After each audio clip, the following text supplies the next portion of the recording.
అందరికీ నమస్కారం అండి. స్టోరీ బుక్ ఛానల్కి స్వాగతం. ఈ రోజు నేను మీకు వినిపించబోతున్న కథ తిరిగి పొందిన జీవితం. మనోహర్ గారు తన భార్య అంజలి గారితో, నువ్వు ఎలాంటి కారణమూ లేకుండానే నాకు పిచ్చి పట్టించేస్తున్నావు. నువ్వు ఎందుకు నన్ను ఇంత ఇబ్బంది పెడుతున్నావు? అసలు నీ సమస్య ఏమిటి? మనం ఈ ఇంట్లోకి మారి 2 నెలలు అవుతుంది. కానీ నువ్వు మాత్రం నాకు ఇక్కడ నచ్చలేదు, ఇష్టం లేదు అంటూ నన్ను ఉక్కిరి బిక్కిరి చేసేస్తున్నావు. నేను ఆఫీస్ నుంచి తిరిగి వచ్చేసరికి నీ బాధాకరమైన ముఖం మాత్రమే చూస్తూ ఉన్నాను. రోజు ఎప్పుడు ఏదో పోగొట్టుకున్న దానిలాగా ఎక్కడో ఆలోచిస్తూ ఉంటావు. ప్రపంచంలోని అందరి భారాలని నువ్వే మోసేస్తున్నట్టుగా ఎప్పుడు దిగులుగానే ఉంటావు. ఈ ఇంట్లో నాకేం తోచడం లేదు అంటూ నా ప్రాణాలు తోడేస్తున్నావు. ఇక్కడ మాట్లాడడానికి ఎవ్వరూ లేరు అని నా తలంతా తింటున్నావు. నీ మాటలు వింటుంటే నాకు పిచ్చెక్కేలా ఉంది. అసలు నాకు ఆశ్చర్యంగా ఉంది. అసలు నేను నీకేం తక్కువ చేశాను? పెద్ద ఇల్లు, నగలు, ఖరీదైన చీరలు అన్నీ ఉన్నాయి. నీ కోసం కష్టపడి అన్నీ సమకూర్చాను. ఇప్పుడు మన అబ్బాయి కూడా సెటిల్ అయిపోయాడు. మన కొడుకుకు కూడా పెళ్లి చేయడం ద్వారా మనం కొడుకు బాధ్యతల నుంచి కూడా విముక్తి పొందాము. ఇంట్లో అన్ని సౌకర్యాలు నేను సమకూరుస్తూనే ఉన్నాను. కానీ ఇంకా నీకేం కావాలో నాకు అర్థం కావడం లేదు. నువ్వు ఇలా ఎందుకు చేస్తున్నావు?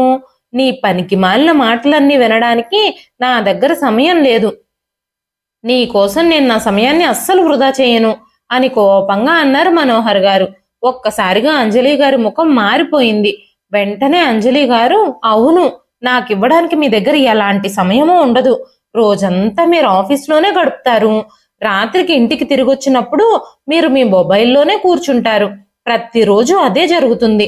బయటకు వెళ్ళాలనుకుంటే వెళతారు, ఇంటికి రావాలనుకున్నప్పుడు వస్తారు. నా జీవితమే స్తంభించిపోయినట్టుగా అనిపిస్తుంది. నాకు అస్సలు ఊపిరి ఆడట్లేదు అనగానే మనోహర్ గారు, అంజలి, నీకివ్వడానికి నా దగ్గర అంత సమయం ఉండడం లేదు. ఏం చేయమంటావు నన్ను? నీకు విసుగనిపిస్తే టీవీ చూడొచ్చు కదా.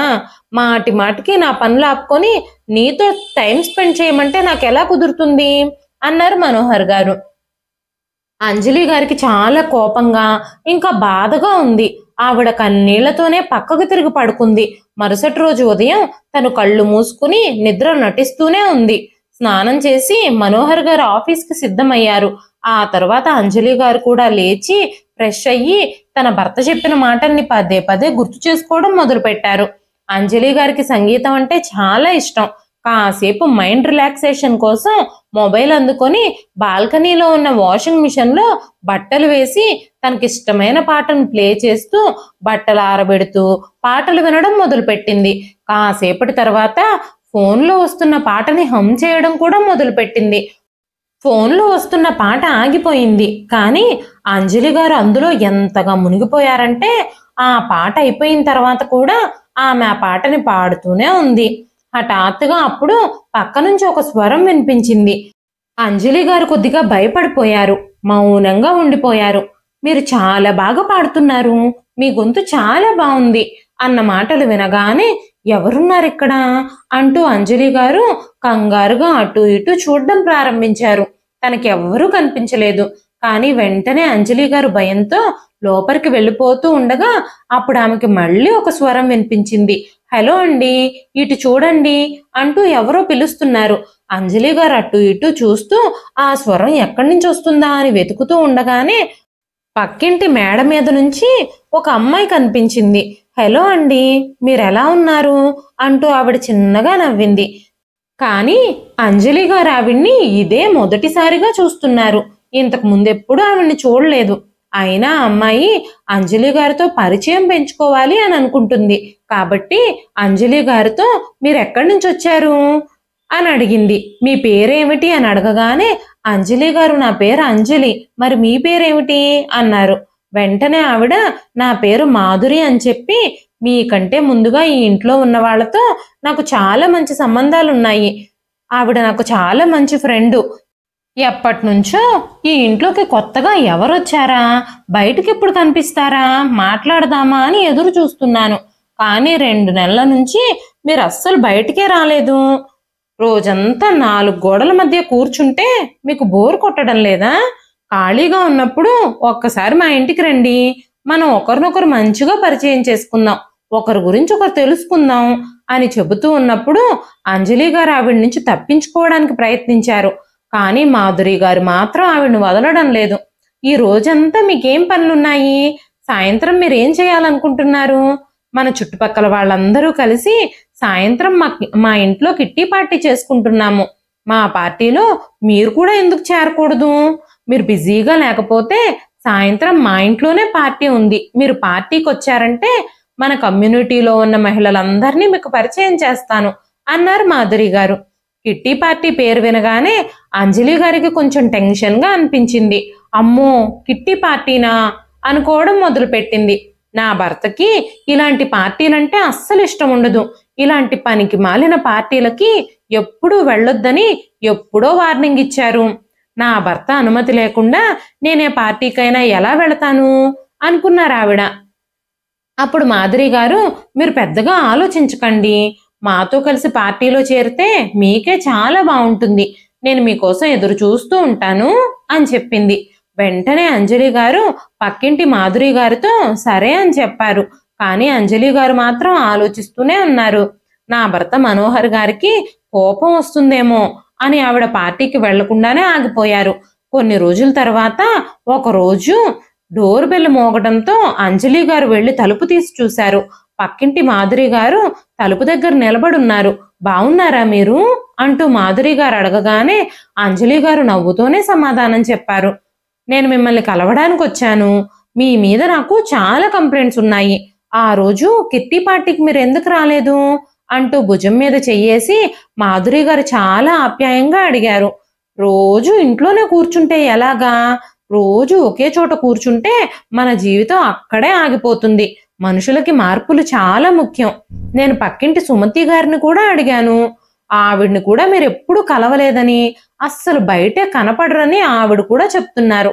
అసలు విషయం ఏమిటి? మీరు అసలు బయటికి ఎందుకు రారు? మీరు ఇంట్లోనే ఎప్పుడు ఉంటే మీకు బోర్ కొట్టడం లేదా అంటూ మాధురి గారు అడగగానే మాధురి గారి ప్రేమపూర్వకమైన ప్రవర్తన చూసి అంజలి గారి కళ్ళల్లో నీళ్లు తిరిగాయి. కానీ అలా పెద్దగా పరిచయం లేని వ్యక్తి ముందు కన్నీళ్లు పెట్టుకోవడం బాగుండదని అంజలి గారు తన కన్నీళ్లని లోపలే దిగమింగేశారు. వెంటనే మాధురి గారు, కనీసం మీరు నన్ను లోపలికి రమ్మని కూడా చెప్పడం లేదు అనగానే అంజలి గారు, రండి లోపలికి రండి, నేను ఆ విషయమే మర్చిపోయాను, గుమ్మంలోనే నిలబెట్టి మాట్లాడేస్తున్నాను అనగానే మాధురి గారు, ఈ ఇల్లు మీకు కొత్తేమో కానీ నాకు కాదు. ఈ ఇంట్లో ఇంతకు ముందుండే వ్యక్తులు నాకు చాలా మంచి స్నేహితులు. నేను ఎప్పుడూ ఈ ఇంటికి వస్తూ పోతూనే ఉండేదాన్ని. కానీ మీరు అసలు పూర్తిగా ఇంతకు ముందు వాళ్ళకన్నా భిన్నంగా ఉన్నారు. అసలు మీరు కనీసం తలుపులు కూడా తెరవరు.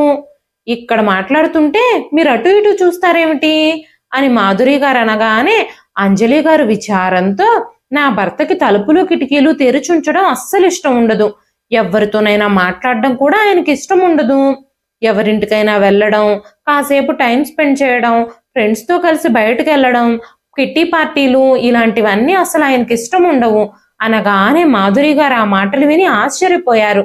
వెంటనే మాధురి గారు, మీ భర్తకి మీరు కిట్టి పార్టీకి వెళ్ళడం కూడా ఇష్టం ఉండదా? అందుకే మీరు ఆ రోజు మా ఇంట్లో పార్టీకి రాలేదా అని అడగగానే అంజలి గారు అవును అని సమాధానం చెప్పారు. సరే, ఒక విషయం చెప్పండి, మీకు పిల్లలున్నారా?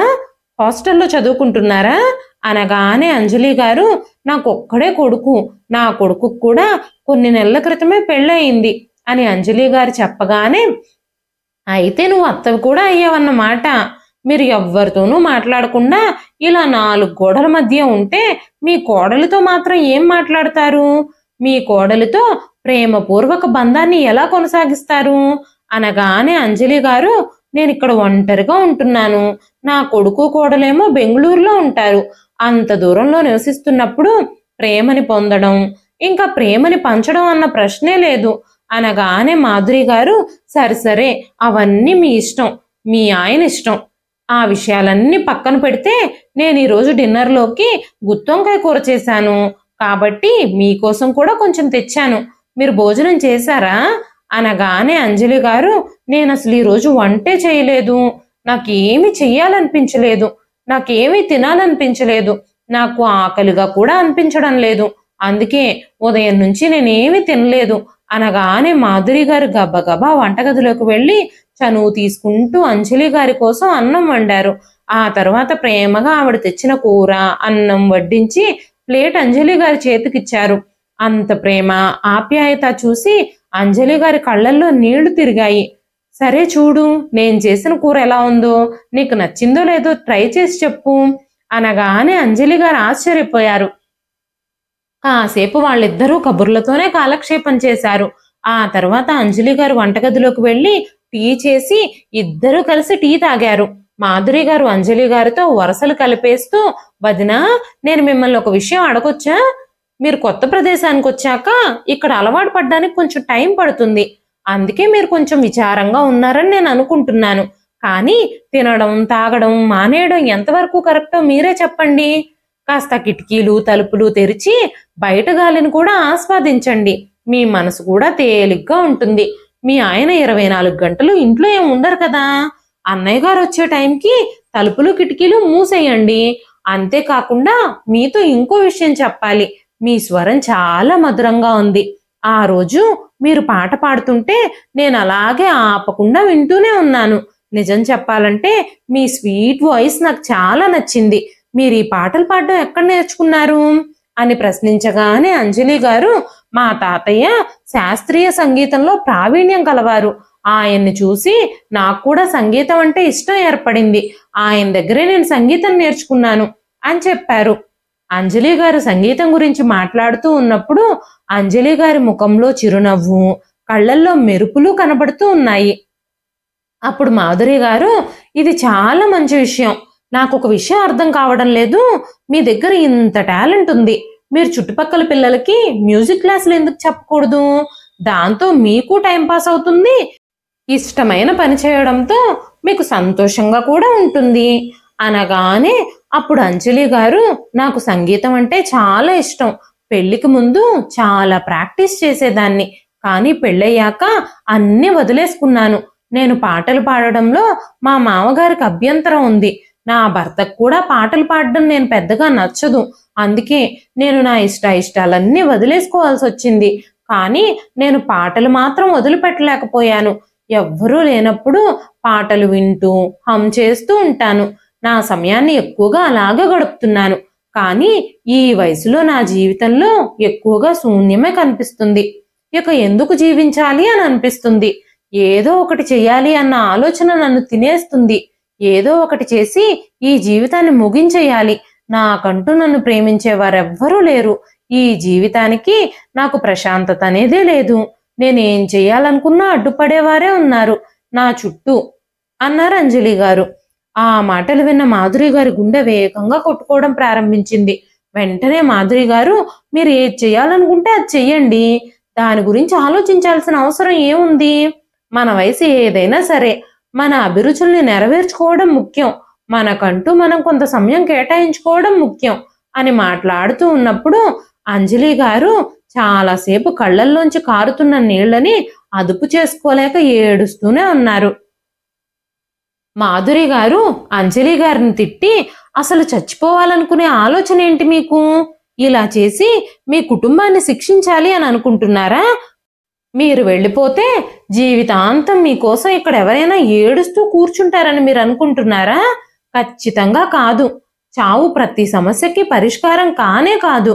మీ జీవితంలో భర్త, కొడుకు, కోడలు అందరూ ఉన్నారు. మీ ప్రపంచంలో ప్రతిదీ ఉంది.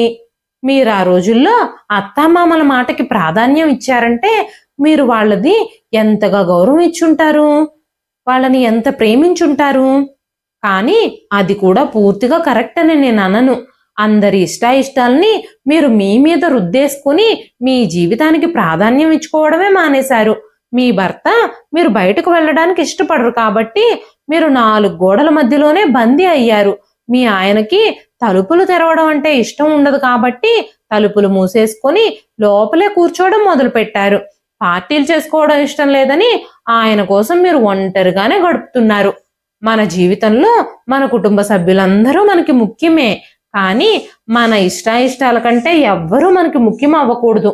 ఇలా 4 గోడల మధ్య ఉండి ఉండి డిప్రెషన్ వచ్చేసి చచ్చిపోవాలనుకున్న ఆలోచనలు కాక ఇంకేం ఆలోచనలు వస్తాయి? అనగానే అంజలి గారు కన్నీళ్లు తుడుచుకుంటూ, మొదటి నుంచి నా జీవితంలో అంతా ఇలాగే జరుగుతూ ఉంది. పుట్టింట్లో కూడా నా మీద చాలా ఆంక్షలున్నాయి. ఆడపిల్ల అది చేయకూడదు, ఇది చేయకూడదు అంటూ నన్ను పెంచారు. పెళ్లి చేసి అత్తగారింటికి పంపించారు. అత్తగారింట్లో కూడా ఆంక్షలు పెట్టే అత్తమామలు, నా ఇష్టం ఏమాత్రం పట్టించుకోని భర్త. ఇదే నా జీవితం. నా భర్తకి నాకు అన్ని సౌకర్యాలు కల్పించడం, నగలు, డబ్బులు అన్నీ ఇవ్వడం తప్ప నాతో స్పెండ్ చేయడానికి టైమే ఉండదు. నా ఇష్టాయిష్టాల గురించి తెలుసుకోవాలన్న ఆలోచన కూడా ఉండదు అని చెప్పగానే మాధురి గారు, కనీసం మీ కొడుకు విషయంలోనైనా మీకు నచ్చింది చేశారా అని అడగగానే అంజలి గారు, లేదు, కొడుకు విషయంలో కూడా నా జీవితం యథావిధిగానే సాగిపోతుంది. నేను నాకు నచ్చిన అమ్మాయినిచ్చి నా కొడుకుకు పెళ్లి చేయాలనుకున్నాను, కానీ ఆ కోరిక కూడా తీరలేదు నాకు. నా కొడుకే స్వయంగా ఒక అమ్మాయిని ప్రేమించి తీసుకొచ్చాడు. ఆ తర్వాత మేం పెళ్లి చేయాల్సి వచ్చింది.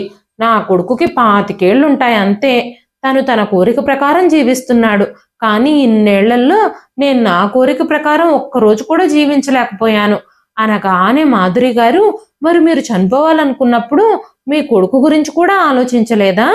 మీరు శాశ్వతంగా వెళ్ళిపోతే మీ కొడుకుకి తల్లి లేని లోటు ఎవరు తీరుస్తారు? ఈ విషయం గురించి ఎప్పుడైనా ఆలోచించారా? ఈ ప్రశ్నకు మీ దగ్గర సమాధానం ఉందా? ఈ రోజు మీ హృదయంలో సంఘర్షణను ముగించండి. మీ హృదయాన్ని తేలికపరుచుకోండి.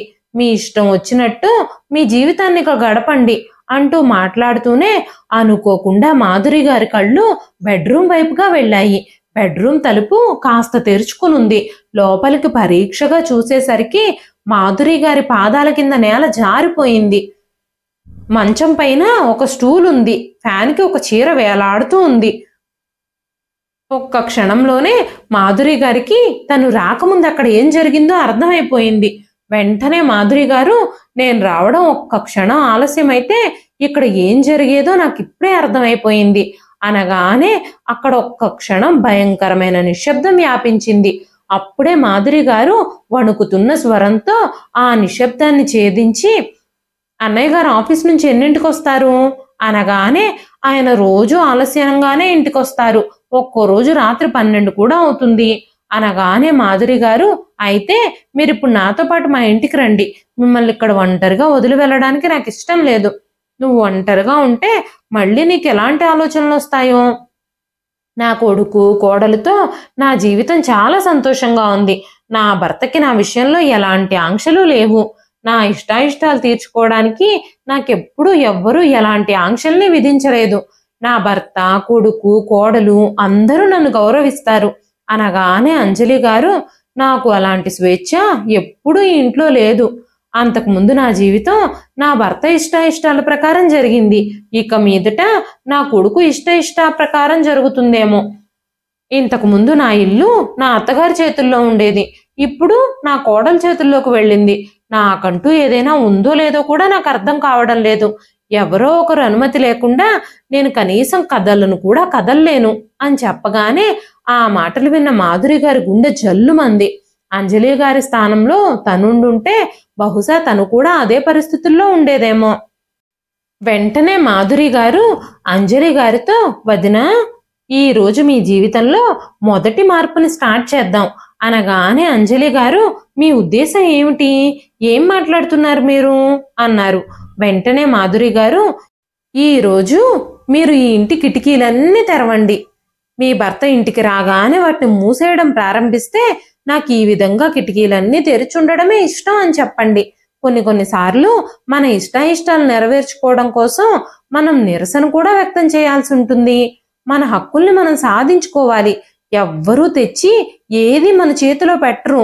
మనం ఎప్పుడైతే మన సొంత కోరికలకి ప్రాముఖ్యత ఇవ్వడం మానేస్తామో పక్క వాళ్ళు కూడా మన ఇష్టాల్ని, కోరికల్ని పక్కన పెట్టడం మొదలు పెట్టేస్తారు. నీకేమిష్టమో చెప్పకపోతే నీ జీవితంలోని ప్రతి అంశం గురించి నిర్ణయం తీసుకునే అధికారం వేరే వాళ్ళ చేతుల్లోకి వెళ్ళిపోతుంది. కనీసం ఇంట్లో కిటికీలు కూడా తెరవలేని పరిస్థితుల్లో మీరున్నారు. నువ్వు జీవం ఉన్న మనిషివి, ప్రాణం లేని చెట్టువో, పుట్టవో, రాయివో, రప్పవో కాదు అనగానే ఆశ్చర్యంగా అంజలి గారు మాధురి గారి ముఖంలోకి చూడడం ప్రారంభించారు. మాధురి గారి మాటలన్నీ అంజలి గారికి సమంజసంగానే అనిపిస్తున్నాయి. ఇంట్లో నీ ఇష్ట ప్రకారం నీకు కావలసిన వస్తువులన్నీ ఉంచుకో, పనికిరాని వస్తువులన్నీ తీసి పక్కన పడేయి, నీ ఇష్టం వచ్చినట్టు నీ ఇంటిని ఉంచుకో, నీ ఇంటికి నువ్వే యజమానురాలివి, మన ఇల్లు మన ఇష్ట ప్రకారమే ఉండాలి. ఎందుకంటే ఆడవాళ్ళం 24 గంటలు ఇంట్లోనే మనం గడపాల్సి వస్తుంది, మగవాళ్ళు కొన్ని గంటలు మాత్రమే ఇంట్లో ఉంటారు. అలాంటప్పుడు వాళ్ళ ఇష్టాయిష్టాలు వాళ్ళ మాటలు మనం ఎందుకు పాటించాలి అనగానే ఆ మాట విని అంజలి గారి మొహం వెలిగిపోయింది.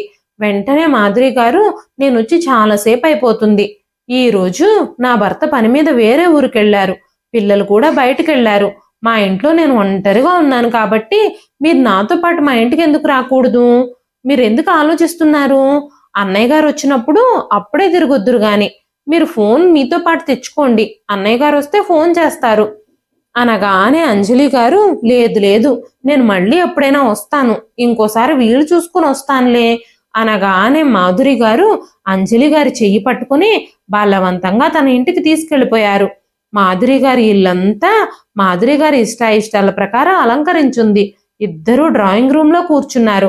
వెంటనే మాధురి గారు, ఈ రోజు మనకిష్టమైన ఫుడ్ ని బయట నుంచి ఆర్డర్ చేసుకుందాం, కొన్నిసార్లు మనకు కూడా మార్పు అవసరం అని చెప్పి మాధురి గారు ఫోన్ తీసి ఫుడ్ ఆర్డర్ చేశారు. మాధురి గారితో మాట్లాడుతూ ఉంటే అంజలి గారికి కూడా కొంచెం రిలీఫ్ గా అనిపించింది. తన జీవితంలోని కష్టాలన్నీ మర్చిపోయి ఇద్దరు బాల్యం గురించి మాట్లాడుకోవడం మొదలు పెట్టారు. అంజలి గారి మనసులో ఒకే ఒక్క ఆలోచన మెదులుతుంది. ఆ సమయంలో కనుక మాధురి గారు తన ఇంటికి వచ్చి ఉండకపోతే ఈ పాటికి అంజలి గారు తన జీవితాన్ని ముగించేసుకుని ఉండేవారు. ఆ విషయం తన కుటుంబ సభ్యులందరికీ అర్ధరాత్రి 11 గంటల తర్వాత మాత్రమే తెలిసేది. ఆ రోజు సాయంత్రం మనోహర్ గారు మాధురి గారి ఇంటి డోర్ బెల్ కొట్టినప్పుడు మాధురి గారికి అంజలి గారు చేసిన పని ఆయనకు చెప్పాలా వద్దా అనే విషయం అర్థం కాలేదు. అంజలి గారి ప్రాణాలకి ముప్పుందని అంజలి గారి భర్తకి మాధురి గారు ఎలా వివరించి చెప్పగలుగుతారు? ఇది ఒక వ్యక్తి జీవితానికి సంబంధించిన ప్రశ్న. ఆ విషయంలో ఆవిడ ప్రశాంతంగా ఉండలేకపోయింది. మరుసటి రోజు మాధురి గారి మనసులో అనేక ఆలోచనలు తిరుగుతూ ఉండడంతో ఒక్కసారి అంజలి గారికి ఫోన్ చేసి మాట్లాడాలి అని అనుకున్నారు. 2-3 సార్లు ఫోన్ చేసిన తర్వాత కూడా అంజలి గారు ఫోన్ తీయలేదు. ఏమైనా అవాంఛనీయ సంఘటన జరిగిందేమో అన్న భయంతో అంజలి గారు హడావిడిగా ఇంటికి తాళం వేసి త్వరగా అంజలి గారింటికి బయలుదేరారు. అంజలి గారింటికి వెళ్ళి డోర్ బెల్ కొట్టినప్పుడు మనోహర్ గారు డోర్ తీసుకొని బయటకు వచ్చారు. అన్నయ్య గారు, ఉదయాన్నే మిమ్మల్ని డిస్టర్బ్ చేసినట్టున్నాను, నన్ను క్షమించండి. అంజలి గారు ఫోన్ ఎందుకు ఎత్తడం లేదు? నేను చాలా కంగారు పడిపోయాను. వదిన గారు ఎక్కడున్నారు? అంతా ఓకే కదా అంటూ లోపలికి చూడడం మొదలుపెట్టారు మాధురి గారు. అప్పుడు మనోహర్ గారు ఆశ్చర్యంగా, ఏం జరిగింది? మీరు ఎందుకంత కంగారు పడుతున్నారు? అంజలికి రాత్రిపూట సరిగ్గా నిద్ర పట్టదు, అందుకే తను రోజు రాత్రి నిద్ర మాత్ర వేసుకొని పడుకుంటుంది, తను ఇంకా లేవలేదు అని చెప్పినప్పుడు ఆ మాటలు విన్న మాధురి గారు కాస్త ప్రశాంతంగా ఊపిరి పీల్చుకున్నారు. వెంటనే మాధురి గారు తన మనసులో విషయాలన్నీ మనోహర్ గారితో చెప్పడానికి ఇదే మంచి సమయం అనుకున్నారు. అప్పుడు మాధురి గారు, అన్నయ్య గారు, నేను మీతో ఒక విషయం చెప్పాలి అని అనుకుంటున్నాను అని అనగానే మనోహర్ గారు ప్రశ్నార్థకమైన కళ్ళతో మాధురి గారినే చూడడం ప్రారంభించారు. మాధురి గారు ముందు రోజు సాయంత్రం జరిగిన విషయం అంతా ఆయనతో చెప్పారు. అయినా మీరు ఆఫీస్ నుంచి వచ్చినప్పుడు చూడలేదా మీ గదిలో ఫ్యాన్ కి ఒక చీర వేలాడుతూ ఉండడం అనగానే అంజలి నాకంటే ముందుగా రూమ్ లోకి వెళ్ళడం వల్ల నేను దాన్ని చూడలేకపోయాను, కానీ నేను వచ్చేటప్పటికి మంచం మీద ఒక స్టూల్ ఉంది, నేను దాని గురించి అంజలిని అడిగితే పైన అల్మారాలో నుంచి బట్టలు తీయాలని, అందుకే ఈ స్టూల్ తీసుకొచ్చానని చెప్పింది. కానీ అల్మారా నుంచి బట్టలు తీయడానికి మంచం మీద స్టూల్ ఎందుకు వేయాల్సి వచ్చిందా అని నేను ఆశ్చర్యపోయాను. అంటే అంజలి తన ప్రాణాలు తీసేసుకోవాలనుకుందన్నమాట అని ఆలోచిస్తూ మనోహర్ గారు సోఫాలో కూర్చున్నారు. వెంటనే మాధురి గారు, అన్నయ్య గారు, మీకేం అభ్యంతరం లేకపోతే నేను ఒక చిన్న విషయం చెప్తాను. మీ భార్యని ఇప్పటికైనా ఆమె కోరిక మేరకు బ్రతకనివ్వండి, తనకి ఎలా అనిపిస్తే అలా ఉండనివ్వండి అనగానే మనోహర్ గారు, నేను తనకి ప్రతిదీ అమరుస్తున్నాను, ఖరీదైన చీరలు, నగలు ప్రతిదీ తన కాళ్ళ దగ్గరకు తీసుకొస్తున్నాను, అంటూ మనోహర్ గారు చెప్పగానే ఆడవాళ్ళకి చీరలు నగలు కాదు స్వేచ్ఛ కావాలి, కనీసం మీరు ఇంటి కిటికీలు కూడా తెరవనివ్వరు అనగానే మనోహర్ గారు ఇంటి కిటికీలు తెరిస్తే చుట్టుపక్కల వాళ్ళందరికీ మనం కనిపిస్తాం, అందుకే నేను ఎప్పుడు వాటిని మూసేస్తాను అని చెప్పగానే మాధురి గారు వదిన గారికి నిద్రపోవడానికి కావలసిన నిద్ర మాత్రలు కాదు, కాస్తంత ప్రశాంతత, మీ భార్యని మీరు సంతోషంగా చూడాలనుకుంటే, ఆమెను ప్రాణాలతో ఉంచాలి అని అనుకుంటే తన ఇష్టాయిష్టాలను గౌరవిస్తూ ఆమెకు జీవిత భాగస్వామిగా ఉండడానికి ప్రయత్నించండి. నాకు మీతో ఎలాంటి సంబంధమూ లేదు, కానీ మానవత్వంతోనే నేను ఈ మాటలన్నీ మీతో మాట్లాడుతున్నాను, మిగిలింది మీ ఇష్టం అని చెప్పి మాధురి గారు తిరిగి తన ఇంటికి వచ్చేశారు. ఇంటికి వచ్చేసాక కూడా మాధురి గారి ఆలోచనలన్నీ అంజలి గారి చుట్టూనే తిరుగుతూ ఉన్నాయి. అంతలోనే మాధురి గారి ఫోన్ మోగింది. వెంటనే మనోహర్ గారు ఫోన్ చేసి, మీరు నా భార్యని జాగ్రత్తగా చూసుకున్నందుకు, ఇంత ప్రమాదం నుంచి మమ్మల్ని బయటపడేసినందుకు మీకు చాలా చాలా ధన్యవాదాలు. నేను మిమ్మల్ని ఒక విషయం అడగొచ్చా? మీరు అంజలితో కలిసి ఈ రోజు కూడా ఉండగలరా? ఇలాంటి పరిస్థితుల్లో తనని ఒంటరిగా వదిలేయడం సరికాదు. నాకు నా భార్య అంటే చాలా ఇష్టం, తన మీద ప్రేమ చూపించడం అంటే నగలు డబ్బు సౌకర్యాలు కల్పించడమే అని నేను అనుకున్నాను.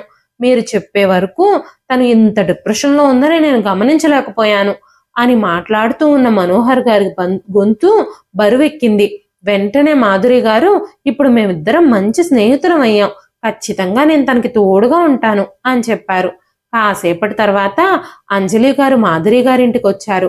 వెంటనే మాధురి గారు అంజలి గారిని మీరు టిఫిన్ చేశారా అని అడగగానే అంజలి గారు చిరునవ్వు నవ్వుతూ, మాధురి మీరు నమ్మరు, ఈ రోజు నా భర్తే స్వయంగా నా కోసం టిఫిన్ రెడీ చేశారు, మేమిద్దరం కలిసి కూర్చుని టిఫిన్ చేశాం అంటూ ఆనందంగా చెప్పారు. మాధురి గారికి కూడా అంజలి గారి మాటలు విన్నాక చాలా సంతోషంగా అనిపించింది. వెంటనే మాధురి గారు టీ రెడీ చేసి వచ్చి ఇద్దరు కూర్చుని టీ తాగుతూ అక్కడే కూర్చొని మాట్లాడుకోవడం మొదలు పెట్టారు. అప్పుడు అంజలి గారు, మీ ఇల్లంతా చాలా బాగా అలంకరించుకున్నారు మీరు, మా ఇంటిని కూడా నాకు ఇష్టమైన వస్తువులతో అలంకరించాలని నేను అనుకుంటున్నాను, నాకు ఇష్టం వచ్చినట్టు కొన్ని మార్పులు చేయాలని అనుకుంటున్నాను. మా ఆయన కూడా ఈ రోజే ఈ ఇంటిని నా ఇష్టం వచ్చినట్టుగా మార్చుకోమని చెప్పారు అనగానే అప్పుడు మాధురి గారు, నాకు తెలిసిన ఒక డీలర్ ఉన్నారు, మీ ఇంట్లో ఎలాంటి మార్పులు చేయించుకోవాలన్నా కూడా మీ ఇల్లుని వాళ్ళు రెన్యూవల్ చేస్తారు, నేను ఆయనతో మాట్లాడతాను అని చెప్పారు. ఆ తర్వాత అంజలి గారు ఆ విషయాన్ని మనోహర్ గారితో చెప్పినప్పుడు మనోహర్ గారు, ఈ ఇంట్లో నీకు ఎలాంటి మార్పులు కావాలన్నా నీ ఇష్ట ప్రకారం చేయించుకో, నేను ఆఫీస్ పని మీద ఒక 20 రోజులు బయటకు వెళ్తున్నాను, ఈ 20 రోజుల్లో నీకు ఇష్టమైన పనులన్నీ చేయించుకో, నేను మాధురి గారితో కూడా చెప్పాను, ఈ 20 రోజులు నువ్వు వాళ్ళింట్లోనే ఉంటూ ఇంటి పని చేయించుకోవడానికి ఆవిడ కూడా ఒప్పుకున్నారు అని చెప్పారు మనోహర్ గారు. ఇక స్నేహితురాళ్ళిద్దరూ కలిసి ఇల్లంతా అంజలి గారికి ఇష్టం వచ్చినట్టుగా రెడీ చేయించారు.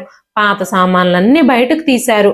మాధురి గారు అంజలి గారితో, ఇక నుంచి ఈ ఇల్లు మీది, ఈ ఇంటికి యజమాని మీరే, ఇక నుంచి మీ కోరికలకు కూడా ప్రాముఖ్యత ఇవ్వడం మొదలు పెట్టండి, ఇన్ని రోజులు మీ అత్తగారి ఇష్టానుసారంగా మీ భర్త ఇష్టానుసారంగా బ్రతికేశారు, ఇకనైనా మీ ఇష్టానుసారం బ్రతకండి అని మాట్లాడుతూ ఉన్నప్పుడు అంజలి గారి ముఖంలో చిరునవ్వు మెదిలింది. అప్పుడు అంజలి గారు, నా భర్త నాకు కొంత డబ్బు కూడా ఇచ్చారు, వాటిలతో నేను కోరుకున్నది కొనుక్కోమని చెప్పారు అని చెప్పారు. కొన్ని రోజుల్లోనే ఆ ఇల్లంతా అంజలి గారి ఇష్టానుసారంగా మారిపోయింది. ఆ ఇంటిని చూస్తుంటే అంజలి గారికి అది తన కలల ఇల్లులా అనిపించింది. ఇంతకు ముందు అంజలి గారు ఆ ఇంట్లో ఎప్పుడూ విచారంతో కృంగిపోయేవారు. ఇప్పుడు ఆ ఇంట్లో ఆమె నవ్వడం ప్రారంభించింది. ఇంతకు ముందంతా పని ఒత్తిడి వల్ల తన భర్త ఎప్పుడు ఇంటికి వస్తారో, తన మీద ఎప్పుడు కోపంగా ఉంటారో, ఏ విషయానికి అరుస్తారో అని భయపడుతూ బిక్కుబిక్కుమంటూ ఉండేది. కొన్ని రోజులు ఆఫీస్ ట్రిప్ తర్వాత మనోహర్ గారు ఇంటికి వచ్చినప్పుడు భార్యకిచ్చిన స్వేచ్ఛని ఆయన భరించగలుగుతారో లేదో అని మాధురి గారికి అంజలి గారికి ఆందోళనగానే అనిపించింది. అప్పుడు తలుపులు తీయగానే అంజలి గారిని చూసి మనోహర్ గారు ఆశ్చర్యపోయారు. ఎందుకంటే అంజలి గారు ఈ రోజు పంజాబీ డ్రెస్ వేసుకొని ఉన్నారు. ఇల్లంతా అందంగా అలంకరించింది. మనోహర్ గారి ఆశ్చర్యానికి అవధులు లేవు. ఎప్పుడూ నిస్సహాయంగా నిరాశగా ఉసూరుమంటూ ఉండే అంజలి గారి మొహంలో ఈ రోజు చిరునవ్వు, ప్రశాంతత కనిపిస్తూ ఉంటే మనోహర్ గారికి కూడా చాలా సంతోషంగా అనిపించింది. అంతలోనే అంజలి గారి కొడుకు, కోడలు కూడా వచ్చారు. ఆ ఆనందంతో వెలిగిపోతున్న తల్లి మొహం చూశారు. అంజలి గారి కొడుకు అంజలి గారితో, అమ్మా, ఈసారి మేము వారం రోజులు సెలవులు తీసుకుని వచ్చాము. ఈ వారం రోజులు మీతో పాటే ఉంటాము అని చెప్పారు. కోడలు తనతో పాటు వచ్చేటప్పుడు ఒక పెద్ద పెట్టె తీసుకొచ్చింది. అత్తయ్య గారు, మామయ్య గారే మీకోసం ఏదో ఆర్డర్ చేశారు. ఇందులో ఏముందో మీరే స్వయంగా ఓపెన్ చేసి చూడండి అని చెప్పగానే అంజలి గారు వెంటనే ఆ పెట్టె తెరిచి చూశారు.